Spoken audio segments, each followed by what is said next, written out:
So, Jasmine Carter walks into this fancy car dealership wanting to buy a Bugatti, right? But these guys working there, they just see what she looks like and totally blow her off. I'm talking laughing, making fun, even trying to kick her out.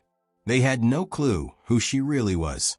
Turns out, Jasmine's a billionaire. She could buy and sell that whole place. What she did next? Man, these guys were eating their words and trying to kiss up to her.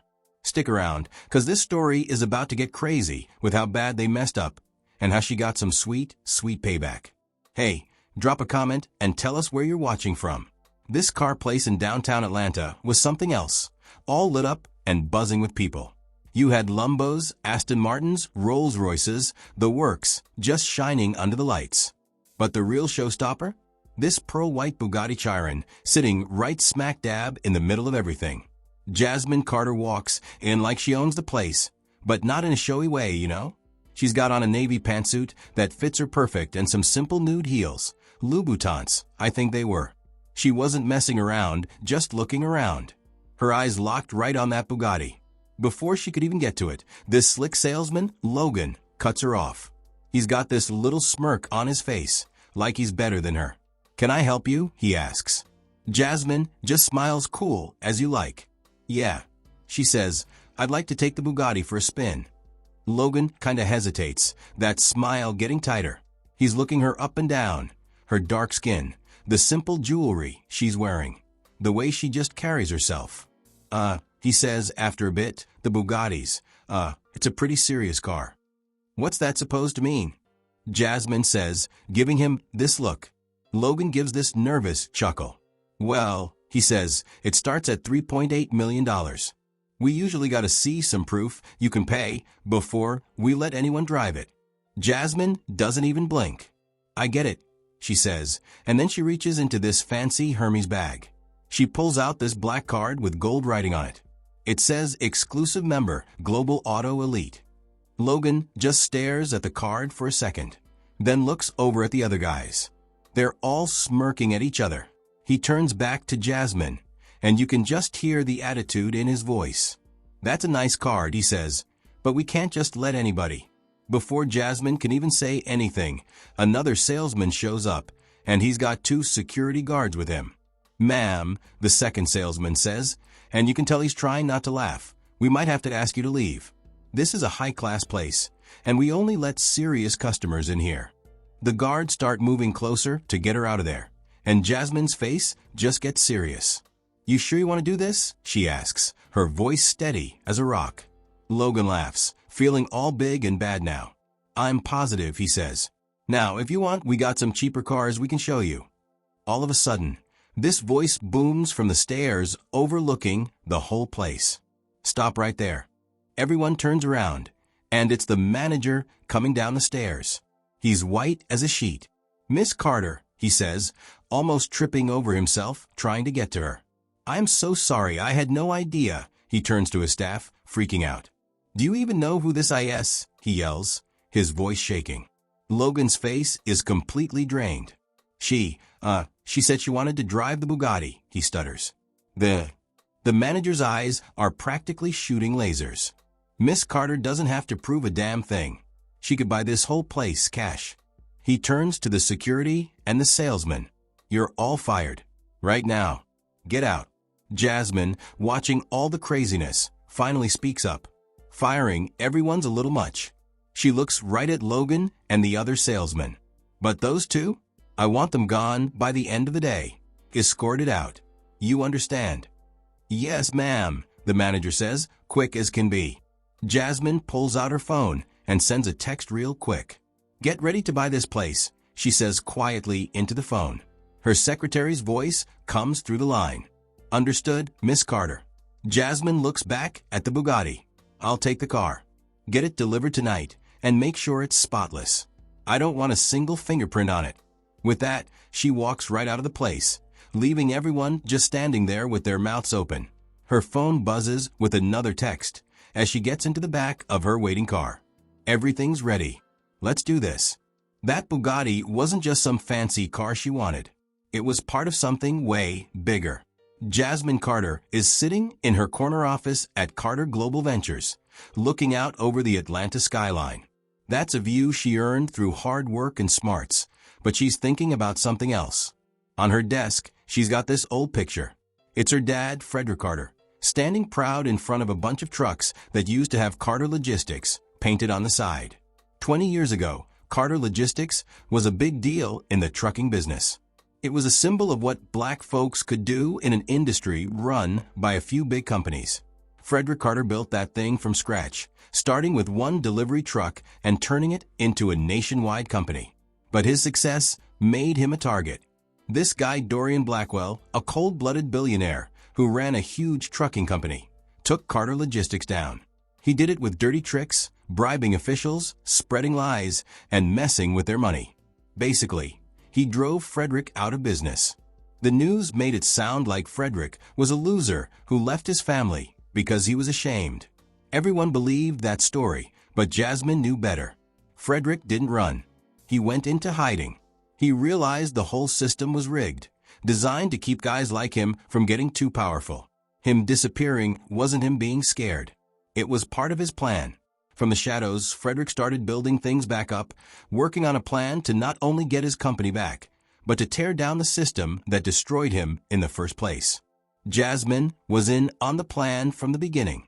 When Frederick went into hiding, Jasmine was just a teenager, having to deal with everyone thinking her family was a joke. She hid her anger and pain and used it to make something of herself. She did great in school, got a business degree, and started building her own company. With Frederick guiding her from behind the scenes, Jasmine started Carter Global Ventures, a venture capital company that helped out entrepreneurs who usually get overlooked. That company took off like a rocket, shaking up industries and going after the big monopolies, all while staying under Dorian Blackwell's nose. But now that Carter Global Ventures was about to take over the whole tech and trucking game, it was time for Frederick to come out of hiding. Their plan was almost done, and Dorian Blackwell was starting to catch on. As Jasmine was looking over the details of some big partnership, she got a notification on her phone. It was Frederick sending her a message on a secret app. Dorian's announced some big auction. It said, "He thinks he's being clever. Let him think that. Get ready for phase 2. Jasmine just smirks. That auction was a setup, meant to force her to spend all her money. Dorian thought he could trap her, but he didn't realize he was already playing right into her hands. She sends him a quick text back. "Got it. I'll take care of it." She closes the app and leans back in her chair, looking back at that picture on her desk. She thinks about that Bugatti she bought earlier that day. It wasn't just a car. It was a message. She'd never forgotten what her dad went through, and soon nobody else would either. Jasmine's not just smart, though. It's about the people she has around her. Over the years, she's built up a loyal team of people she can trust. There's Vanessa Cole, her chief strategist, Jasmine's best friend since they were kids, and the brains behind a lot of Carter Global Ventures' biggest moves. Vanessa's got a sharp tongue and a sharp mind, and she's great at figuring out what the other guy's going to do next. Then there's James Chun, a tech genius and Jasmine's go-to guy for AI and trucking investments. James' inventions have put Carter Global Ventures way ahead of everyone else, and he's a big part of their fight against Dorian Blackwell. And then there's Aaron Miller, an investigative reporter, Jasmine's secret weapon. Aaron's a fearless reporter who's spent years digging up dirt on crooked companies. Jasmine's given him evidence of Dorian's past crimes, knowing he can use it when the time's right. Together, they make up Jasmine's core team, a group of people who all want the same thing, to change the way the game is played. As Jasmine gets everything ready, she thinks about Dorian Blackwell. He built his whole empire by scaring and using people, tearing down anyone who tried to stand up to him. But he's too cocky for his own good. Jasmine isn't coming to the table to play his game. She's coming to flip the whole damn table over. The phone rings again, and it's Vanessa. Jasmine answers, sounding cool as can be. "Everything's set," Vanessa says. "The auction's next week. You ready?" "I've been ready for 20 years, Jasmine replies. She hangs up, looking determined. The game's about to start.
Jasmine Carter is known for being smarter than her opponents. She might have a plan we don't know about. Dorian's smirk gets bigger. Let her try. Nobody plays this game better than me. Back at her office in downtown Atlanta, Jasmine's sitting at her desk and Vanessa Carter's across from her. They're looking at the details of the auction on a big tablet, looking calm and focused. They're trying to get us into a bidding war, Vanessa says, scrolling through the fine print. Dorian's betting that you'll spend more than you can afford. It's a smart move, I'll give him that. Smart, Jasmine says, not giving anything away, but predictable. Vanessa smirks. So what's the plan? Jasmine leans back, tapping her fingers on the edge of her desk. We give him exactly what he wants, she says. We let him think I'm falling for his trap. Announce that I'm going. Let the news go crazy. Let him think he's already won. And then, Vanessa asks, but you can tell she already knows what's coming. We take him apart, Jasmine says simply. The ballroom at the Ritz-Carlton in downtown Atlanta was something else. Chandeliers sparkling off the marble floors, and you could just feel the wealth and power in the air. Dorian was standing in the middle of the room, shaking hands and being friendly with everyone. He's wearing a fancy navy suit and looking all confident, but he keeps glancing towards the entrance. He's waiting for Jasmine to show up. When she finally shows up, she makes an entrance that gets everyone's attention. She steps out of the pearl-white Bugatti, adjusts her black suit, and walks into the room like she owns the place. She's cool, calm, and collected, and everyone knows she's in charge. People start whispering like crazy. She showed up. She's really gonna do it. That's a bold move, considering the oars.